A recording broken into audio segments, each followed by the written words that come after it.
ढाई महीने पहले सीसीडी ऑपरेशनल हुआ है। 600 के करीब अफराद जो हैं वो मुबैना पुलिस मुकाबलों में मारे जा चुके हैं। लाहौर में जो बड़े बड़े कातिल पकड़े गए हैं, जो बड़े बड़े गैंगस्टर पकड़े गए हैं, कि वो सारे पहले आइस का नशा करते हैं और फिर बड़ी वारदातें करते हैं।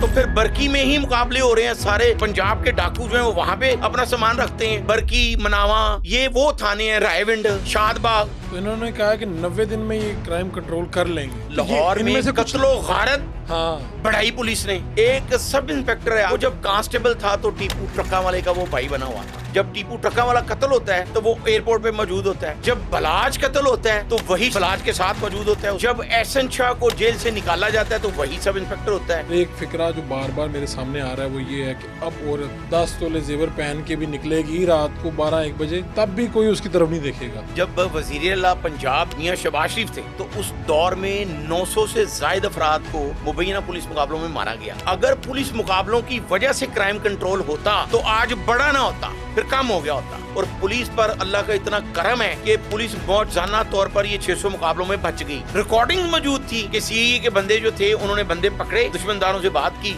उनको मार दिया। इंस्पेक्टर आबिद बॉक्सर के पास बहुत से सबूत पड़े हैं ऐसे। बिस्मिल्लाहिर्रहमानिर्रहीम। फ़रूख फ्राई शो में खुशामदीद। आज हमने बहुत ही माया नाज क्राइम रिपोर्टर हैं, हमारे कॉलीग हैं शराज निसार, एक न्यूज़ से इनका ताल्लुक़ है। इनको आज इसलिए स्टूडियो में दावत दी है कि पंजाब में आवाज़ें उठ रही हैं। बहुत से लोग तो दादो तहसीन की डोंगरे बरसा रहे हैं इन पे, और बहुत से लोग तनकीद कर रहे हैं कि एक डिपार्टमेंट बना है सीसीडी, और उसके तहत पिछले 2 माह में कई 100 अफराद मारे जा चुके हैं। मैं सही तादाद अभी हम पॉडकास्ट में बताएंगे।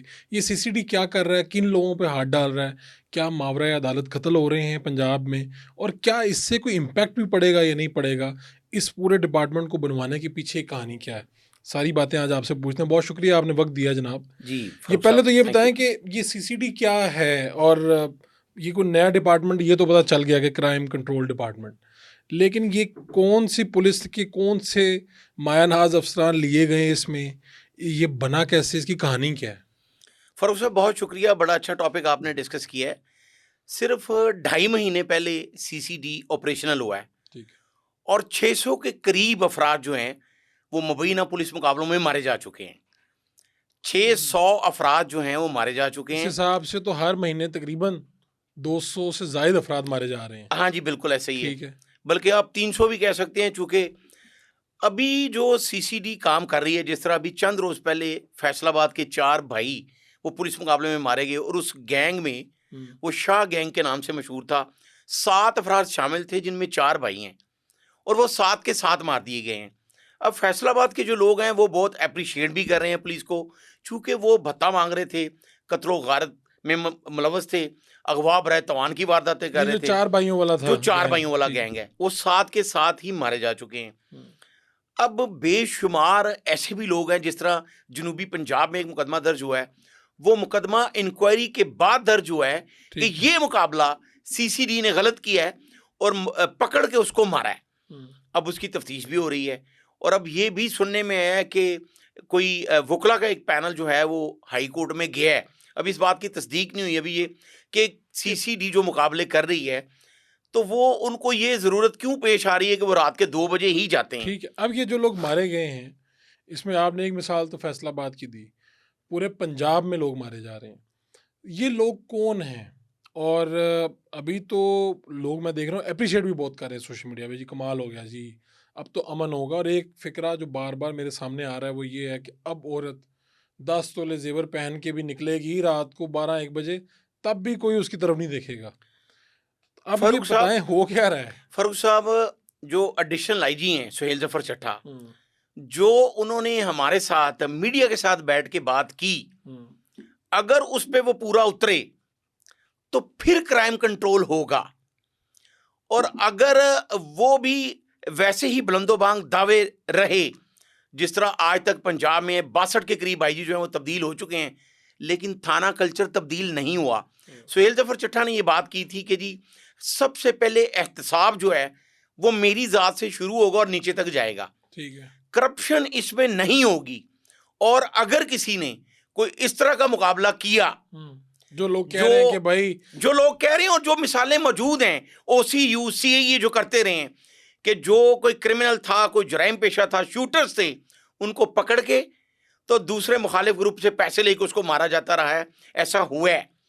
ये जो सुहेल ज़फ़र चट्टा हैं, ये कौन है, इनकी सर्विस कैसी रही है, इनके बारे में मैं चाहूँगा कि ऑडियंस तक ये बात जाए। सुहेल ज़फ़र चट्टा एक अच्छे डेड ऑनेस्ट ऑफिसर हैं, डीपीओ शेखपुरा रहे। उसके बाद और भी बहुत सी उन्होंने डीपीओशिप भी सीएसएस किया उन्होंने जब आए हैं अपने महकमे में। तो आईजी पंजाब डॉक्टर उस्मान अनवर के बहुत ज़्यादा मंजूरी नज़र हैं। अच्छा। और सेंट्रल पुलिस ऑफिस में भी रहे, लेकिन उन्होंने जो एक इनिशिएटिव लिया है जुराइम पेशा को ख़त्म करने का, अब जितने भी मैंने जो बताया 600 अफराद मारे जा चुके हैं, उन सब का रिकॉर्ड मौजूद है। वो 50 से ज़ायद मुकदमे। अच्छा, उसमें एक एसओपीज़ बनाई गई हैं। अच्छा, ये एसओपी हाँ, इंटरेस्टिंग एसओपीज़ ये हैं कि जो बाज नहीं आ रहा, जो रिकॉर्ड याफ्ता डकैत है और मुसलसल वारदातें कर रहा है, 50 से ज़्यादा उसकी वारदातें हो गई हैं। अब हम ये नहीं कह रहे कि जी वो निकलवा के उन्होंने लिस्ट बना ली है कोई 4000 बंदे की और वो सारे मारे जाएंगे, लेकिन अभी तक जो 600 अफराद मारे गए हैं वो सारे वही रिकॉर्ड याफ्ता हैं और उनमें से बेशुमार वो हैं जिनको जेलों से निकलवाया गया कि फलां मुकदमात में इसकी तफ्तीश करनी है और बरामदगी करवानी है, इसके साथी पकड़ने हैं। और बाद में जब वो तफ्तीश के लिए जाते हैं तो उनके साथियों को भी पता चल जाता है और वो छुड़वाने आते हैं। सीसीडी पर फायरिंग होती है और उन्हीं फायरिंग से उनके साथी जो जेर हिरासत होते हैं वो मारे जाते हैं। और पुलिस पर अल्लाह का इतना करम है क्या बात कि पुलिस मौजाना तौर पर ये 600 मुकाबलों में बच गई। नहीं, ये 600 मुकाबले हुए हैं जी इन 2-2.5 माह के अंदर जी, इसमें अभी तक पुलिस का कोई एक भी सिपाही, कोई एक भी ऑफिसर किसी पे गोली नहीं चली। इसमें 312 गाड़ियां पुलिस की हैं वो शदीद जख्मी हुई हैं, उनमें गोलियां लगी हैं। और बाकी जो अफसरान हैं और पुलिस एहलकार हैं वो सुहेल ज़फ़र चट्टा साहब को शायद कुछ चिल्ला करते हैं, बहुत ही नेक आदमी हैं, वो तमाम मौजाना तौर पर बच गए हैं। किसी पुलिस वाले को कुछ नहीं हुआ। किसी पुलिस वाले को तो कोई इसका मतलब ये प्री प्लान्ड मुकाबला है, वो वही जो पहले होता था। देखें फरूख कि साहब, फलाने ने कोशिश की, हमने ये देखा उसकी तरफ और वहां से गोली चली, इसके जवाब में हमने गोली चलाई जिससे उनके साथी भी मारे गए। देखें आज से 15 साल पहले भी यही एफआईआर थी एफआईआर का मतलब और नहीं मैं बदला। 4-5 आपको थाने बता सकता हूं कि अगर हम इस पे क्रिटिसाइज करने पे आ जाएं तो फिर बरकी में ही मुकाबले हो रहे हैं। सारे पंजाब के डाकू जो हैं वो वहां पे अपना सामान रखते हैं। बरकी, मनावा, ये वो थाने हैं, रायविंड, शादबाग। अब शादबाग एक वो इलाका है कि अगर पुलिस को ये पता है कि आमिर रोड, बंद रोड पे सारे डाकू जो हैं वहां पे सामान रखते हैं तो भाई वहां पे एक नया थाना बना दें। इतने डाकू वहां पे आ रहे हैं, इतने डाकू आ रहे हैं और अगर इतना खतरनाक इलाका है वो, तो आप रात के 1 बजे क्यों जाते हैं? अब ये है कि पुलिस को या तो पैटर्न चेंज करना पड़ेगा। अब सोशल मीडिया का दौर है, इस तरह नहीं होता जिस तरह कर रहे हैं। इससे होगा क्या अशराफ साहब? आपने देखे एक ज़माने में जो इस वक्त मौजूदा वज़ीर आज़म है, ये जब वज़ीर आला पंजाब थे तो इस तरह की एक लहर थी। अभी क्या आप देखें, हम बीइंग ए जर्नलिस्ट हमारा भी लोगों के साथ रब्ता होता है, इश्तिहारियों के साथ भी रब्ते होते हैं। क्या लोगों में खौफ और रास फैल गया, अमन व अमान हो गया और ये लॉन्ग टर्म चलेगा? देखिए फ़रूख साहब, जिस तरह आपने कहा, जब वज़ीर आला पंजाब मियाँ शहबाज शरीफ थे तो उस दौर में 900 से ज़ायद अफराद को मुबैना पुलिस मुकाबलों में मारा गया। अगर पुलिस मुकाबलों की वजह से क्राइम कंट्रोल होता तो आज बड़ा ना होता, फिर कम हो गया होता। उसके बाद तो फिर हर जगह ठीक हो जाती है, ठीक हो जाता है।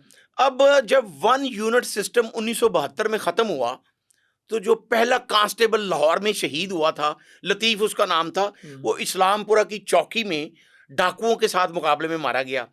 तो आज भी डाकुओं के मुकाबले जारी हैं और जिस तरह पुलिस मुकाबले कर रही है इस तरह क्राइम कंट्रोल नहीं होगा। कैसे होगा कंट्रोल? क्राइम कंट्रोल इस तरह होगा जिस तरह इंटरनेशनल क्रिमिनोलॉजी है और आप पूरी दुनिया में किसी भी मुल्क को उठा के देख लें कि क्राइम कंट्रोल कैसे हुआ, तो वो इस तरह होता है जो मुजरम को तफ्तीश के ज़रिए सज़ा दिलवाई जाती है तो वहाँ पे वो क्राइम कम होता है। जब इस तरह के मुबैना पुलिस मुकाबले होते हैं तो क्राइम बढ़ता कौन सा है? डकैती, मज़ामत में कत्ल बढ़ जाते हैं। जब डाकुओं को ये पता चल जाए कि हमने जब भी पकड़े जाना है तो मारे जाएंगे, तो वो जहां भी वारदात करते हैं। अब मैं ये आपको एक टेक्निकल बात बताने लगा हूं कि अगर 6 डाकू हैं तो 4 के पास अगर असला है तो वो चारों लोड करके रखते हैं कि अगर किसी ने मामूली मज़ामत भी की तो हम उसे मार देंगे, क्योंकि अगर हम पकड़े गए तो हम मारे जाएंगे। तो इससे ये क्राइम बढ़ता है। अब जो सीसीडी कर रही है, जिस तरह मैंने कहा कि सुहेल ज़फ़र चट्टा साहब ने ये कहा है, इससे पहले ये होता रहा कि पहले सीआईए थी, फिर ओसीयू बनाया गया, डीआईजी इमरान केशवर को वहाँ पे लगाया गया, ओसीयू का हेड लगाया गया। अचानक ही रातों रात ओसीयू बंद कर दिया गया। ओसीयू क्या था, जरा इसका बताइए। Organise crime unit.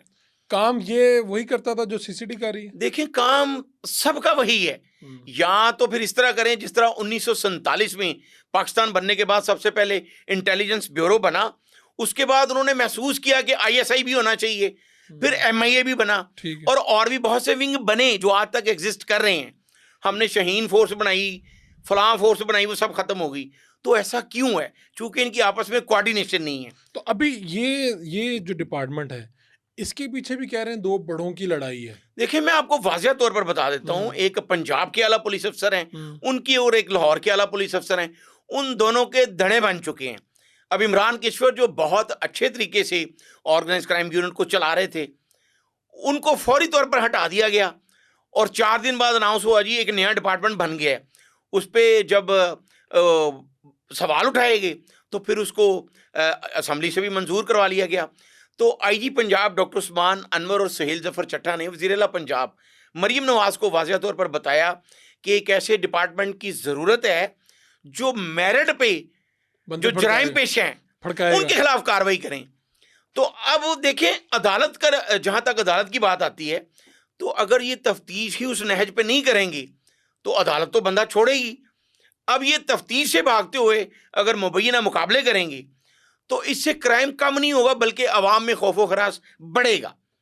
Crime control उस वक्त होगा। अब ये क्राइम कंट्रोल अवाम तो पसंद कर रही है सारी मामले को। अवाम तो पोस्टें कर रही हैं, चट्टा साहब ग्रेट, सीसीडी ग्रेट, ये तो पजीराई है। देखें जी, पजीराई तो है। अगर हम अपना एक सोशल मीडिया बना के इमरान खान की बड़ी पजीराई थी तो वो हम उसको खुद भी चला सकते हैं। लेकिन अगर सुहेल जफर चट्टा जिस तरह वो कह रहे हैं कि मैं इस तरह करूंगा, अगर सीसीडी ने जेली मुकाबले ना किए, सीसीडी ने पैसे लेकर बंदे ना मारे, और जो टिपिकल जराइम पेशा हैं उनके खिलाफ ये सी सप्लाई दीवार बने रहे, तो फिर क्राइम कंट्रोल होने के चांसेस हैं। लेकिन ये जो इम्कानात हैं कि पुलिस के अंदर भी तो कुछ ऐसे लोग हैं जिन्हें आप और मैं बड़ा बखूबी जानते हैं, बड़े नामी गिरामी लोग हैं, कोई सब इंस्पेक्टर है, कोई इंस्पेक्टर है, कोई डीएसपी है, जिनका ये ट्रैक रिकॉर्ड है, जो मामूली काम नहीं करते, बड़े बड़े काम है, करोड़ों के करते हैं, लोगों को मारते भी हैं और मरवाते भी हैं, और आज भी सीटों पर मौजूद हैं। कोई उनसे कोई ढकी चुपी बात नहीं है। किसी के साथ भट्टी आता है, कोई बट है, कोई पता नहीं क्या क्या है यहाँ। फारूक साहब, अगर मैं आपके साथ बात करनी शुरू कर दूं तो एक बाकायदा एक पूरी लिस्ट बन जाएगी। लाहौर में कत्लो गारत बढ़ाई पुलिस ने। एक सब इंस्पेक्टर है आज, शकील भट्ट, वो पहले ओसीयू में था, अभी वो शायद सीसीडी पे भी आ जाए, उसको फिलहाल उन्होंने कॉर्नर किया हुआ है। वो जब कांस्टेबल था तो टीपू ट्रक्का वाले का वो भाई बना हुआ था। जब टीपू ट्रक्का वाला कत्ल होता है तो वो एयरपोर्ट पे मौजूद होता है। जब बलाज कत्ल होता है तो वही शकील भट्ट एयरपोर्ट पे मौजूद, बलाज के साथ मौजूद होता है उस वलीमे की सेरेमनी में। जब एहसन शाह को जेल से निकाला जाता है तो वही सब इंस्पेक्टर होता है। जब एहसन शाह को मुकाबला किया था, एहसन शाह को जब मुकाबले में मारा जाता है तो वही सब इंस्पेक्टर लेकर जाता है। जब मुकदमा दर्ज किया जाता है तो वही सब इंस्पेक्टर कहता है जी एहसन शाह का भाई इसमें नामजद है, फिर उसी को बाद में बेगुनाह कर दिया जाता है। तो अगर एक कांस्टेबल से सब इंस्पेक्टर प्रमोट होने वाला इस पूरी दुश्मनी में अपना जो है वो चक्कर चला रहा है, तो अगर इस तरह पुलिस करेगी जिस तरह पिछले दिनों में इसी सब इंस्पेक्टर शकील भट्ट ने बहावल नगर का एक बंदा पकड़ा, कोई लेन देन का, पैसे लेन देन का तनाजा था, तो लाहौर दाता दरबार में थाने में उसके खिलाफ किलो चर्च का मुकदमा दर्ज करवा दिया। तो डीआईजी इन्वेस्टिगेशन जो जीशान असगर थे, उन्होंने वो मुकदमा खारिज भी किया और उसके खिलाफ लिख के दिया कि महकमा ना इंक्वायरी हो, लेकिन नहीं हुई, चूंकि वो बहुत ही बासर है, सब इंस्पेक्टर है, लेकिन डीआईजी कुछ नहीं बिगाड़ सकता। मैं आपको बता रहा हूं कि तीफी भट्ट के भाई को, ख्वाजा अजहर गुलशन को घर से उठा के ले आया। उसके बाद एक पीआरओ ने ये बताया कि उसको मुअत्तल कर दिया गया है, उसकी रिपोर्ट लिखी गई लेकिन वो मुअत्तल नहीं हुआ। अच्छा, तो ये इस तरह की जो ये सीसीडी में इस तरह की शोहरत वाले लोग लेके गए हैं ये या नहीं? देखिए, सीसीडी में भी बेशुमार ऐसे लोग हैं जो ओसीयू से ही गए हैं। ओके। लेकिन फारूक साहब, जब सिस्टम बन जाएगा ना, अगर सिस्टम बना, जैसे अब मोटरवे पे जो पुलिस काम कर रही है, तो वो इन्हीं थानों से गई है, इसी सिस्टम से गई है। लेकिन वहां पर सदर काम फारूक ठीक है। लगारी का भी चलान हुआ, बहुत से सूबाई और वफाकी वुज़रा का चलान और हुआ। काम ठीक हो रहा है वहां पे। तो अगर ये सिस्टम बनाएंगे तो फिर यही लोग काम करेंगे। तो अब क्या होगा? आप ये कहते हैं जी ये जो फोर्स है ये डाला कल्चर, डकैती, कत्ल, कब्जा माफिया, गैंगस्टर नेटवर्क्स, मंशियात, अब ये लाहौर में या पंजाब में ये चीज़ें ख़त्म हो गई हैं? मंशियात इस वक्त फारूक साहब, मैं आपको एक मजे की बात बताता हूँ। एक बड़े आला पुलिस अफसर ने, बल्कि इस बात की तस्दीक सुहेल जफर चट्टा ने खुद भी की, अच्छा। कि लाहौर में जो बड़े बड़े कातिल पकड़े गए हैं, जो बड़े बड़े गैंगस्टर पकड़े गए हैं, ये नाजरीन के लिए भी बड़ी दिलचस्पी वाली बात है और खासकर पुलिस अफसरान के लिए, जो इन्वेस्टिगेशन विंग के हैं, उनके लिए दिलचस्पी का बायस बनेगी कि वो सारे पहले आइस का नशा करते हैं और फिर बड़ी वारदातें करते हैं। जौहर टाउन में अपने ससुराल के 6 अफराद को कत्ल कर दिया। जब उसको पकड़ा गया तो वो आइस के नशे में था। नवाकोट के इलाके में 4 अफराद को कत्ल किया गया, अपनी फैमिली के भाभी समेत मार दिया गया। वो आइस का नशा करके गेम खेल रहा था, उसके बाद उसने मार दिया, जी मेरे पैसे मेरी भाभी ने ले लिए। तो लाहौर और गिरदोनवा में बड़े बड़े जो मुजरिम पकड़े गए हैं वो आइस के नशे में होते हैं। ठीक है। तो आइस का नशा कैसे कंट्रोल होगा? अब सीसीडी में ही एक नया विंग बनने जा रहा है। इसका जो एक सेकंड पार्ट आ रहा है, अभी उस पर वर्क कर चुके हैं सुहेल जफर चट्टाई, उसकी सुपरविजन करेंगे कि पंजाब से नशे को कैसे कंट्रोल किया जाएगा। अब जब तक ये बड़े मंशियात फरोशों को नहीं पकड़ेंगे, पुलिस क्या कर रही है, पंजाब पुलिस ये कर रही है कि नशेइयों को पकड़ के उन पे मुकदमा दे रहे हैं, 1000 ग्राम 1200 ग्राम, और वो रिपोर्ट भी भिजवा रहे हैं कि जी 10 पर्चे देते ने, 20 पर्चे देते ने। अब मैं शादरे में क्या हुआ, एक बहुत बड़ा मंशियात फरोश है, आबिद नाम है उसका, उसने अपनी मुखबरी करने पे कांस्टेबल को कत्ल करवा दिया।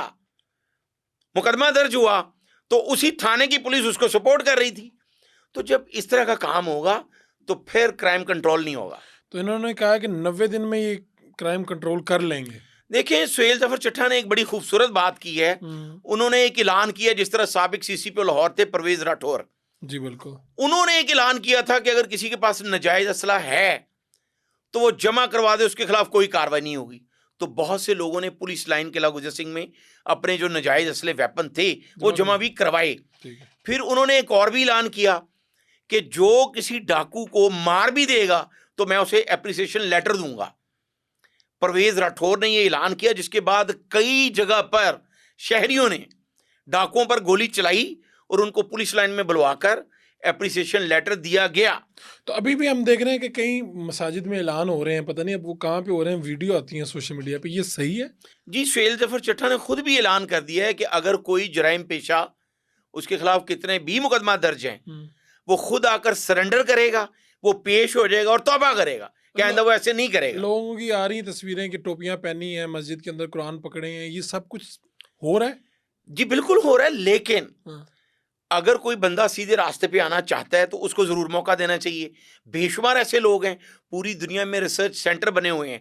चाइना में 327 रिसर्च सेंटर है, वहां पर 2 बंदे मिनिस्टर बने जो जराइम पेशा थे। तो अगर हम किसी बंदे को मौका दें, जरूर देना चाहिए। लेकिन अगर यही तरीकाकार रहा जो पहले सीआईए करती रही है, ओसीयू में भी ऐसे बहुत से मुकाबले हुए हैं। अभी पिछले दिनों में ऐसी रिकॉर्डिंग मौजूद थी कि सीआईए के बंदे जो थे, उन्होंने बंदे पकड़े, दुश्मनदारों से बात की, उनको मार दिया। इंस्पेक्टर आबिद बॉक्सर के पास बहुत से सबूत पड़े हैं ऐसे, जिसकी वजह से आबिद बॉक्सर को भी घर से उठाया गया और उसको सीआईए कोतवाली ले जाकर तो उसके किसी मुखालिफ से बात भी करवाएगी कि जी पकड़ लिया। तो इस तरह नहीं होना चाहिए। वो भी यानी आबिद बॉक्सर वाला जो वाकया हुआ था वो भी इसी का शाखसाना था, यानी पैसे किसी ने दिए थे? जी, प्लान था सारा। अच्छा। अभी तक आबिद बॉक्सर जो है वो, उसको ना उसका जो वेपन लिए गए और उसकी जो अरबों रुपए की प्रॉपर्टी, जो वो खुद कहता है कि मेरी अरबों की प्रॉपर्टी, उसके कागजात जो वो भी नहीं दिए गए।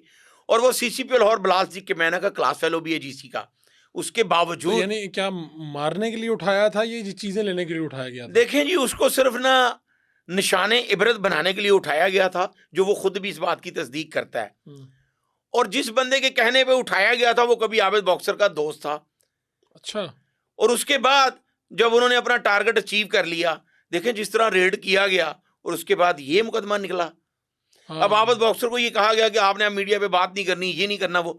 अगर अपने साथी के साथ इस तरह करेंगे तो फिर बाकी तो लोगों क्या के कोई साथ क्या बदला करें? पुराना लिया या कोई क्या किसी के कहने पे पैसे लेके कुछ किया? जिस तरह फारूक साहब मैंने आपको बताया कि बेशुमार ऐसे लोग हैं जो बाहर बैठे हुए हैं, वो अपने बंदों हाँ। को यहां पे मरवा देते हैं। आपको पता है स्पेशल ब्रांच की एक रिपोर्ट हमने अपने पीएनएन चैनल पे चलाई थी। 235 अफराद ऐसे थे जो शूटर हैं, और ये स्पेशल ब्रांच की रिपोर्ट है, वो 62 अफराद के साथ हैं।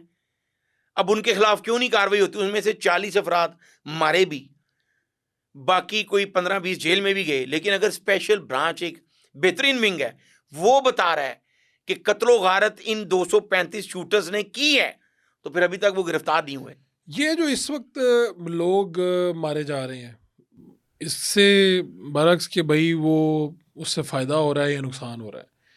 ये जो ऑफिसर्स हैं इसमें बहुत से लोगों के नाम बनेंगे, जैसे चट्टा साहब, इनका नाम गूंज रहा है अब हर तरफ, और बहुत से लोगों का आएगा। इसी तरह शहबाज शरीफ साहब के दौर में भी बहुत से लोगों के नाम बने थे। जी, लेकिन मैंने ये देखा है, आप भी मुझे बताइएगा कि मैं गलत हूँ या ठीक हूँ, कि बाद में इनमें से शायद ही वाहिद आबिद बॉक्सर हैं जो इस वक्त हयात हैं, वरना बाद में या मार दिए गए या मर गए या जो भी है, उनमें से कोई नामी गिरामी आदमी इस वक्त मौजूद नहीं है। आप ठीक कह रहे हैं। मैं आपको एक पुलिस मुकाबले की मिसाल देता हूँ। आईजी इस्लामाबाद अली नासर रिजवी जी। जब डीपीओ कसूर थे, तो मुदस्सर नाम का एक लड़का नौजवान मार दिया, और वो गलत मारा गया, वो जराइम पेशा नहीं था।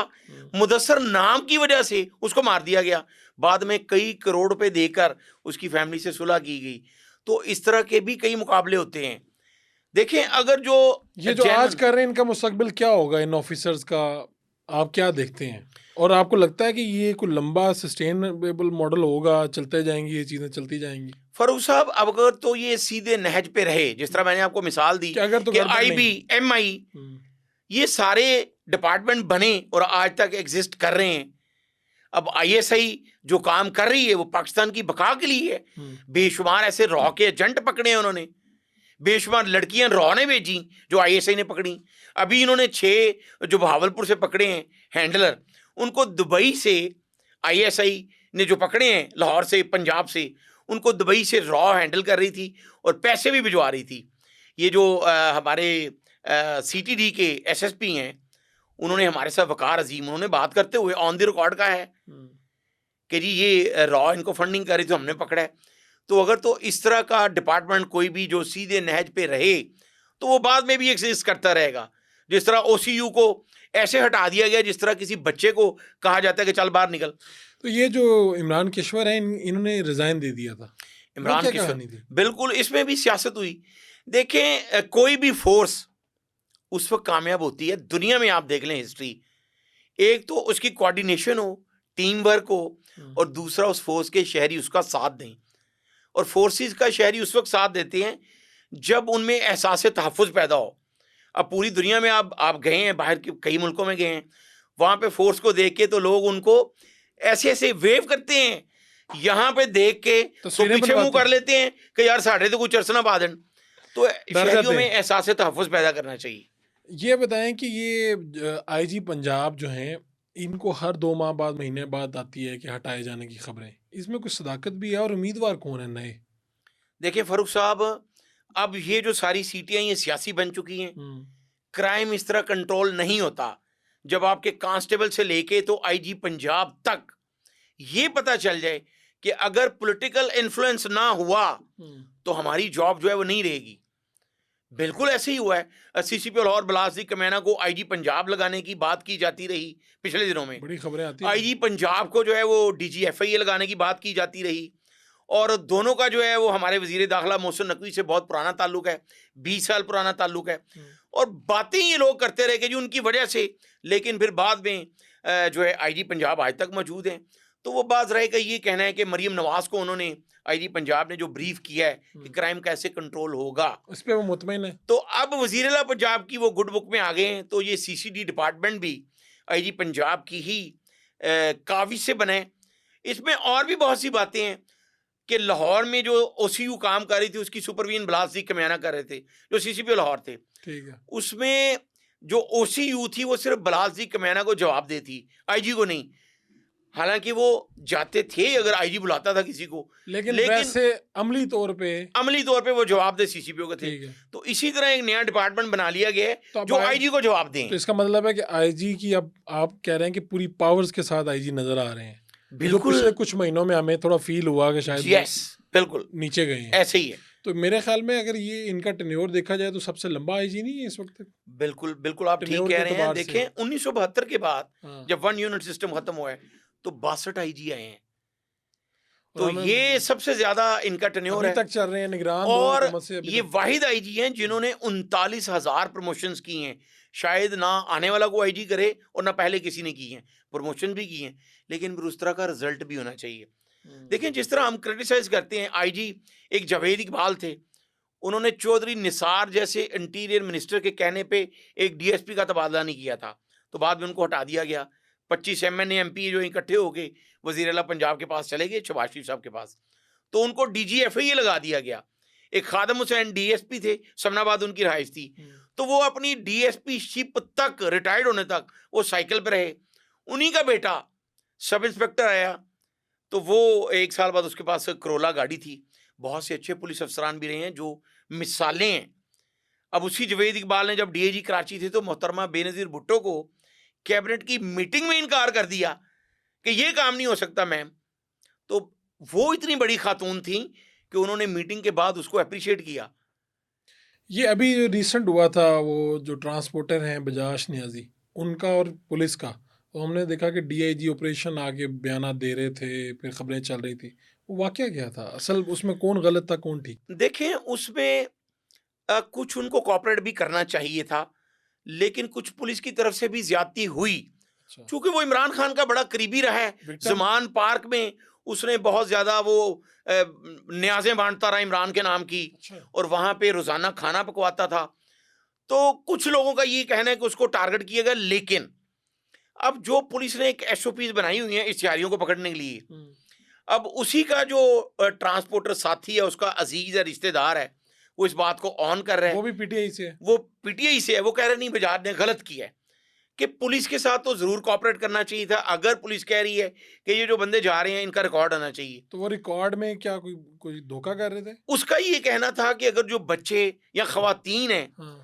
हम उनके कैसे शनाख्ती कार्ड ले सकते हैं। अगर एक खामंद है तो वो कह रहा है जी मेरा शनाख्ती कार्ड लेके मुझे 4 टिकटें दे दें, तो हम इसको दे रहे हैं। तो पुलिस का ये मौकफ था कि आप सबका रिकॉर्ड रखें, उनके अंगूठे लगवाएं, इस तरह की बात। एसओपी यही है। एसओपी। लेकिन डीआईजी साहब इस लेवल का आदमी, उनके वो हुआ, मैंने जो उनके जो बयान देखे, मुझे लगा कि ये शायद इस लेवल के आदमी को खुद इस तरह से देखिए, बाज लोग ये भी कहते रहे कि डीआईजी जो ऑपरेशन है फैसल कामरान, उनको वज़ीर-ए-आला पंजाब की मरीम नवाज ने खुद लगवाया है और वो उनको काफी उनकी आशीर्वाद हासिल है। लेकिन नवाज शरीफ साहब के साथ रहे, नवाज शरीफ साहब के साथ भी। लेकिन मैं आपको एक बात यहाँ पे कोट करना चाहता हूँ कि ये वाहिद डीआईजी है लाहौर की तारीख में कि जब से ये तैनात हुआ है 200 से ज्यादा पुलिस अफसरान पर मुकदमे दर्ज किए गए हैं। अच्छा। और ये खुली कचहरी लगाते हैं, जो खुली कचहरी लगाते हैं। अभी चंद रोज पहले उन्होंने तमाम एसएचओ को ये मैसेज दिया है कि अगर अब मेरी खुली कचहरी में कोई शख्स आएगा दरखास्त लेके, तो मैं ये समझूंगा कि आपने काम नहीं किया। थाने की सतह पर इनको शिकायत जो है उनका अजाला करें। शराज निसार साहब, अगर सुहेल चट्ठा इतना अच्छा काम कर रहे हैं, डीआईजी ऑपरेशन इतना अच्छा काम कर रहे हैं, तो ये आप रोज़ टीवी के ऊपर ये खबरें क्यों रिपोर्ट करते हैं कि वहाँ पर ये मसला हो गया, डकैती हो गई, ये हो गया? ये सब तो अब आपकी असूली तौर पे और अमली तौर पे तो आपकी नौकरी ख़त्म हो जानी चाहिए, क्योंकि हर तरफ तो अमनो मान हो गया। फारूक साहब, मैं आपको बताता हूँ कि ये टेक्निकल तरीके से बताया जा रहा है कि जी क्राइम कंट्रोल कैसे हुआ है। अब क्या किया जाता है कि 15 की जो कॉल है उस रिकॉर्ड को कोड किया जाता है कि जी ये 500 कॉल चलती सी पहले, तो हुण कॉल 200 रह गई। अब हो क्या रहा है कि वारदात जो है ना, वो वारदात कंट्रोल नहीं हुई, वारदात तो बड़ी है। देखिए, क्राइम कंट्रोल तब होगा जब शहरी सुकून का सांस लेंगे। अब जिसका मोबाइल छीना जाता है, 5,000 छीना गया, 10,000 छीना गया, वारदात तो वो भी है, वो थाने नहीं जाता। थाने में जो एटीट्यूड है थाने में एंटर होने का, वो ये है, हाँ जी किस तरह उसकी तफ्तीश शुरू हो जाती है। उसको ये लग रहा होता है डर के मारे नहीं कि शायद मैं मुलजम हूं। तो यहां पे सैकड़ों अफराद ऐसे हैं जो थाने नहीं जाते वारदात के बाद भी। तो लाहौर में कई गैंग इस वक्त भी एक्टिव हैं। क्या लाहौर में एसएचओ एक ज़माना था, एक ज़माना क्या, अभी की बात है कि लोग पैसे दे के भी लगते थे और थानों का रेट तय थे। क्या अभी ऐसा है या अब मरीम नवाज साहिबा का वजारत आला का दौर चल रहा है, ऐसा कुछ नहीं हो रहा? देखिए, मैं बिल्कुल फिर बात करूंगा, आप डीएजी फेयर फेयर ऑपरेशन है, जर्नलिस्ट मैं हैं, फिर खुल के आपको बात करें। बताऊंगा। हाँ, देखिए, यहाँ पर तो कई सहाफी भी एसएचओ लगवाते रहे हैं। लगवाते रहे हैं, बिल्कुल लगवाते देखें रहे। कई देखें जुर्म जो बढ़ता है उसमें सहाफी, पुलिस, वकला सब शामिल हैं। साहब जो डीएजी ऑपरेशन थे वो भी लगाते रहे हैं सहाफियों के कहने पे SHO.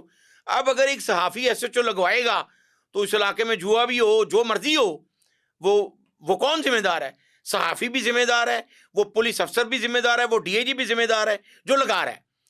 DIG operation Faisal Kamran के पास कई ऐसे सहाफी भी गए हैं अब भी, तो उन्होंने नहीं लगाए एसएचओ। अच्छा, हाँ, और अगर इस तरह ये साफी पैसे लेके लगवाते हैं या मंथली चलता है फिर एसएचओ के साथ? देखें फरूख साहब, ये तो मुमकिन ही नहीं है कि कोई सहाफी जो है वो बगैर पैसों के कोई एसएचओ लगवाए, ऐसा नहीं है। यही वजह है कि मेरे पास जब भी कोई आया ना पुलिस वाला और उसने कहा कि आप मेरी सिफारिश कर दें, तो मैंने कहा यार ये सिफारिश नहीं की जा सकती, क्योंकि अगला बंदा ये सोचेगा कि मैंने तुमसे पैसे यस लिए हुए हैं। फरूख साहब, देखो कायदे आजम ने एक बड़ी खूबसूरत बात की थी कि journalist and journalism is a fourth pillar of every state.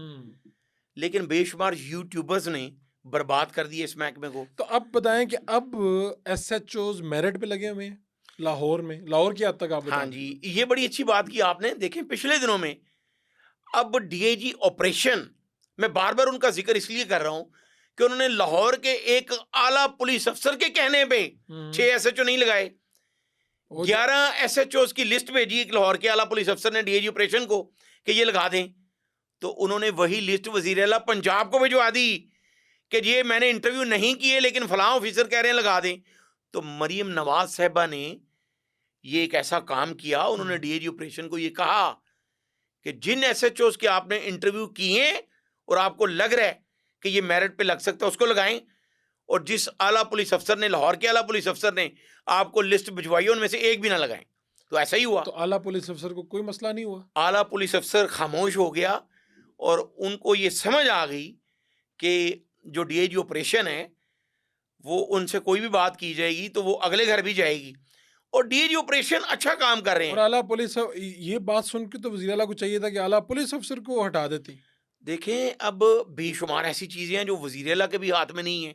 वजीर आला पंजाब पूरे पंजाब की चीफ एग्जीक्यूटिव होती हैं। बिल्कुल होती हैं, लेकिन अगर किसी का वफाक में हाथ पड़ रहा हो, सीसीपी लाहौर थे गुलाम महमूद डोगर, उन्होंने एक एडिशनल सेशन जज से कह के अपनी मैट्रिक की सनद, अपने शनाख्ती कार्ड तक वो सारा रिकॉर्ड चेंज करवा लिया। चूंकि आईजी लगने के लिए 3 साल की सर्विस बाकी होना जरूरी है। उनको परवेज लाई ने कहा कि मैं आपको आईजी लगवा देता हूं, लेकिन आपकी 3 साल की सर्विस जो है उसमें से कुछ टेन्योर कम है, उसको पूरा कर लें। वो हमने खबर दी थी कि सुप्रीम कोर्ट की रूलिंग है कि कोई भी police officer with in 1 or 2 year अपने डॉक्यूमेंट चेंज करवा सकता है। तो गुलाम महमूद डोगर साहब 29 साल बाद करवा रहे हैं। उस पर वफाक ने नोटिस लिया। मैंने यही सवाल वजीर आला पंजाब से जब किया, मरीम नवाज साहबा से, उनकी एक प्रेस कॉन्फ्रेंस में, तो उन्होंने कहा नहीं बिल्कुल इस पे एक्शन होगा। तो फिर हुआ एक्शन, वो फिर चेंज भी हुए और वो आईजी नहीं लगे। तो अब हम ये कह सकते हैं कि भाई ये जो कहते हैं कि ये एसएचओ करप्ट लगते हैं, तो ये हिस्सा ऊपर तक जाता है, सियासतदानों में, आला पुलिस ऑफिसर्स में ऊपर तक जाता है। आज कल ऐसा नहीं हो रहा या हो रहा है?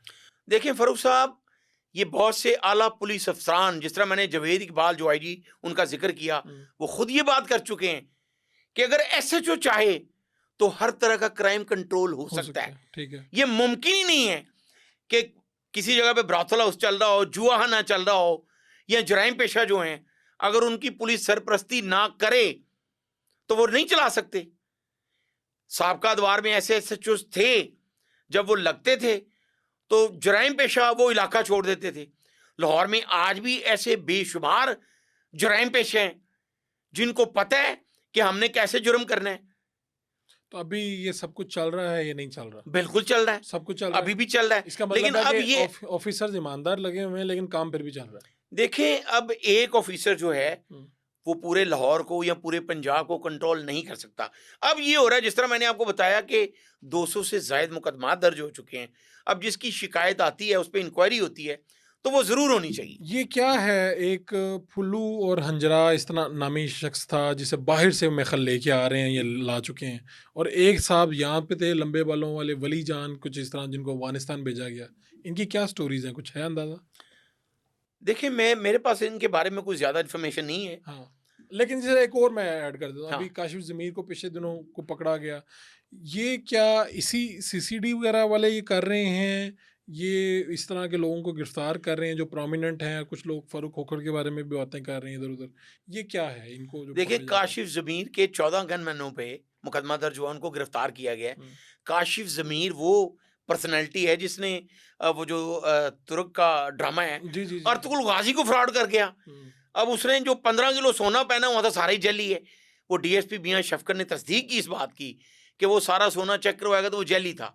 अब उस जेली सोने में वो एक 7 तोले की चेन थी। जब वो तुर्की गया तो वो उसने उतार के जब अर्तुगरुल गाज़ी को दी, अर्तुगरुल गाज़ी उससे इंस्पायर कैसे हुआ, उसने चेक करने के बाद उन्हें कही आता है सोने दिए। तो वो ये शो करता था। यहाँ पे उसने बहुत बहुत बड़े इंडस्ट्रियलिस्ट को ये कहा कि मैं अर्तुगरुल गाज़ी ਨੂੰ बुला रहे हैं, ਤੁਹਾਡੇ घर ਲੈ गया वहाँ, तो वो तो लेके उनसे भी गया फिर? पैसे भी लिए। नहीं, लेकिन उसकी जेली सोने से वो मुजरिम तो नहीं हो जाता, वो उसे पकड़ा क्यों लेकिन गया? वो असले की नुमाइश कर रहा है, वो 14-14 गनमैन लेके फिर रहा है। अब और उस पे 11 मुकदमा दर्ज हो चुके हैं। सीसीडी ने उसको वार्निंग दी है, और ये लास्ट वार्निंग दी है कि अब अगर किसी के साथ फ्रॉड किया या असले की नुमाइश की, जिसके बाद आपने देखा होगा कि वो कह रहा है मेरे बाप की तौबा कानों को हाथ वो तो लगा रहा कुछ है। लोग कह रहे हैं कि कुछ सहाफियों ने मिलके शायद ये सारा रचाया है, ये काम ऐसा है? नहीं, मेरा नहीं ख्याल कि सहाफ़ियों के कहने पे सुहेल ज़फ़र चट्टा जैसे ऑफिसर ठीक है। इस तरह का काम करेंगे। अगर सहाफ़ी भी कोई ऐसे हैं पीछे, तो उनको ऐसा नहीं करना चाहिए। तो ये आप कह रहे हैं कि जो इस तरह के लोग शोहरत रखते हैं उनको सीसीडी वार्निंग दे रही है कि आप लोग अपने आप को इस तरह से ना शो ऑफ करें अपना? देखें, बिल्कुल जिस तरह मैंने कहा, उन्होंने तो बरमला कह दी है हम्म, कि अगर कोई बहुत बड़ा जराइम पेशा भी है और सरेंडर कर देता है, तो सुहेल ज़फ़र चट्टा ने ये बात की है कि उसकी ज़िंदगी की भी ज़मानत और मेरिट पे तफ्तीश करके उसको जेल भिजवाया जाएगा। और अगर उसने सच्चे दिल से तौबा की है और वो वापस आया अपने ट्रैक पे, तो उसके लिए कोशिश की जाएगी, उसके लिए सिफारिश भी की जाएगी कि इसको मौका दिया जाए। ये जो टीपू ट्रका वाले, जो उनके बच्चे बालाज और मुसब, कहाँ पे है, क्या पोजीशन है इस केस में? और दूसरी तरफ उनका बहनोई कत्ल हुआ जावेद भट्ट, अब इसका नतीजा क्या निकला? यानी इस सारे में एक सुलह की भी बात हुई, वो कितने लोगों के दरमियान हुई, अब ये कहाँ पे खड़ा है सारा केस? फरूख साहब, ये दुश्मनी को आग लगाने वाली पुलिस है। लाहौर पुलिस ने ये दुश्मनी को आग लगाई है। देखें, सबसे पहले 1994 में बिल्ला ट्रका वाला कत्ल होता है। अब ये बड़ी गौर से सुनने वाली और समझने वाली बात है। 1994 में बिल्ला ट्रका वाला कत्ल होता है। क्या आप जैसे सीनियर सहाफ़ी ये समझ सकते हैं कि अगर तीफी भट्ट ने बिल्ला ट्रका वाला को कत्ल करवाया होता तो वो लाहौर में मौजूद होता, या वो उस दिन भई पहलवान जो टीपू का मामू है, टीपू ट्रका वाला और सुल्तान महमूद और बच्चू से अफसोस करता? फिर क्या आप समझते हैं या पुलिस अफसरान के एफआईआर से लेके चालान जमा होने तक उसका नाम ही नहीं आया एफआईआर में? अब उसके बाद बेशुमार लोग थे। 3 लोग सियालकोट थे जो असल कातिल थे, जिनको टीपू ट्रका वाले ने नवीद सईद के जरिए मुकाबले में भी मरवाया। बाद में 14 से 15 अफराद बिल्ला ट्रका वाला के कत्ल में शुबे में मारे गए। 3 अफराद थे जो पुलिस से मरवाए गए। अब इस दुश्मनी को आग लगाई पुलिस ने। आप कहते हैं कि आगाज भी उन्हीं की वजह से हुआ? देखिए कैसे हुआ। बिल्ला ट्रका वाले के कत्ल में तीफी भट्ट शामिल नहीं था, ये तो मोहल्लेदार थे। अब टीपू ट्रका वाले पे जब फायरिंग हुई ईवान अदल में, अब ये बड़ा गौर से सुनने वाला वाक़या है। उस वक्त ग्वाल मंडी में एसएचओ थे अतीक सिंधु। जब अतीक सिद्धू टीपू ट्रका वाला का बयान लेने गए, जहां पे 5 अफराद कत्ल हुए और टीपू जख्मी हुआ, तो टीपू ने अपना ये बयान दिया था कि मैं नामालूम अफराद के खिलाफ मुकदमा दर्ज करवाना चाहता हूं, मुझे नहीं पता कि ये फायरिंग किसने की। अतीक सिंधु ने सहाफ़ियों के सामने ये बात की है कि उस वक्त एसएसपी चौधरी शफकात, जिनको उस वक्त के वज़ीर आला का सरपरस्ती हासिल थी, वो खुद गए और उन्होंने वो तहरीर जो टीपू ने दी थी वो फाड़ दी। और उन्होंने कहा नहीं, इसमें तीफी भट्ट, गोगी भट्ट, आबद बॉक्सर और शफकत और बग्गा भट्ट को नामजद करो कि इनके कहने पे, इनकी मशावरत से इन शूटर्स ने फायरिंग की है। अब उसके बाद क्या हुआ, उसी एसएसपी चौधरी शफकात ने मॉडल टाउन में गुलबर्ग में तीफी भट्ट को भी बुलवाया। गोगी भट्ट बाहर से आके उसमें से चला गया, उसने खुद उनको बेगुनाह भी कर दिया। उस केस में सिर्फ आबिद बॉक्सर 1.5 साल तक जेल में रहा। तो फिर ये क्या हुआ? वो ऐसी हवा लगी, ऐसी आग लगी वो आज तक कि वो लगी। आज तक नहीं बुझी। तो अभी किस स्टेज पे है ये सारा मामला, क्या हुआ? अभी बलाज के मर्डर के बाद, अब उससे पहले नौलखा थाने में एक मुकदमा दर्ज होता है जिसमें एक डीएसपी का नाम आया कि उसके घर से रॉकेट लॉन्चर तक बरामद हुए। उसमें एक टीपू ट्रका वाले का करीबी दोस्त था शामिल, और वो तफ्तीश ये हुई कि ये रॉकेट लॉन्चर टीपू जो है वो मरवाना चाहता था तीफी भट्ट और गोगी भट्ट के घर। बलाज के मर्डर के बाद जवेद भट्ट का कत्ल हुआ। अभी अमीर मसहब जो है वो चंद रोज कबल जो है वो पाकिस्तान आया, उसकी अबूरी जमानत कन्फर्म हो गई है। तो अभी जवेद भट्ट वाले कत्ल में जो आरफ भट्टी है, जो 2 शूटर्स जेल में है, इलियास और अजहर, उन्होंने ये कहा था कि आरफ भट्टी जो बलाज का ड्राइवर था उसने हमें मैनेज किया है, और उसी ने ये कहा था कि मैं डिफेंस में घर लेके दूंगा और 5-5 लाख रुपया भी दूंगा। और उस वक्त जो आज एसपी हैं आफ्ताब फुलरवान सीसीडी में, वो तफ्तीश कर रहे थे, उन्होंने कहा था कि ये सारी प्लानिंग अमीर मसहब की है। उसके बाद शकील भट्ट जो उनका करीबी अजीज है, उसने भी ये कहा कि अमीर मसहब की है। लेकिन ऐसी बात साबित नहीं हुई जब तक आरफ भट्टी जो मरकजी मुलजम है वो सामने आ गई, ये बात ना कहे कि जी मैं अमीर मसहब के साथ शामिल था। उसकी इसी बेस पे जमानत हो गई है। ठीक है, अभी उसकी जमानत हो गई है और तफ्तीश जो है वो अभी चल रही है। सुलह किन लोगों के दरमियान में हुई? इस सारे केस में कुछ लोगों के दरमियान सुलह भी हुई, वो कौन? हाँ, कैसर भट्ट जो नामजद था मुलजम, उसने बहुत कोशिश की। कैसर भट्ट की तीफी भट्ट से कोई जाती दुश्मनी नहीं थी। अब लोगों को ये नहीं समझ, वो बलाज की दोस्ती की वजह से उसने तीफी भट्ट के खिलाफ कुछ गैर पार्लिमानी अल्फाज कहे। उसकी बाद में उसने माजरत भी की, लेकिन वो बहुत कोशिश करता रहा। जिस तरह सूबाई वजीर है हमारे सुहेल शौकत भट्ट, वो दुबई भी गए, और उस पूरे ग्रुप ने, शफकत बग्गा भट्ट ने भी, कैसर जो उसका भाई है इसरार भट्ट, वो सारे सुल्तान महमूद और बच्चू पहलवान के घर गए। उन्होंने कहा कि ये सुलह कर लें, अब ख़त्म कर दें इस बात को। लेकिन अमीर मसहब वो नहीं माना। इसके अलावा और भी बहुत से सूबाई और वफाकी वज़रा इसमें शामिल हुए कि ये सुलह हो जाए। सीसीपी लाहौर बलास दी कबियाना ने जब कैसर को अबूरी जमानत के दौरान बाहर जाने की इजाज़त दी सुहेल शौकत भट्ट के कहने पे, जो सूबाई वजीर हैं, तो उसकी वजह यही थी कि आप जाके उनको कहें सुलह कर लें। तो जब अमीर मसहब की तरफ से ऐसा कोई पैगाम सामने नहीं आया, बल्कि बरमला ये बात सामने आई कि मैंने सुलह नहीं करनी, तो फिर पुलिस भी खामोश हो गई। लेकिन अगर पुलिस चाहे, आज भी बेशुमार पुलिस के अंदर ऐसे लोग हैं जो चाहते हैं कि ये सुलह ना हो, ये काम चलता रहे। बलाज का जो कत्ल है उसका इंसाफ हुआ?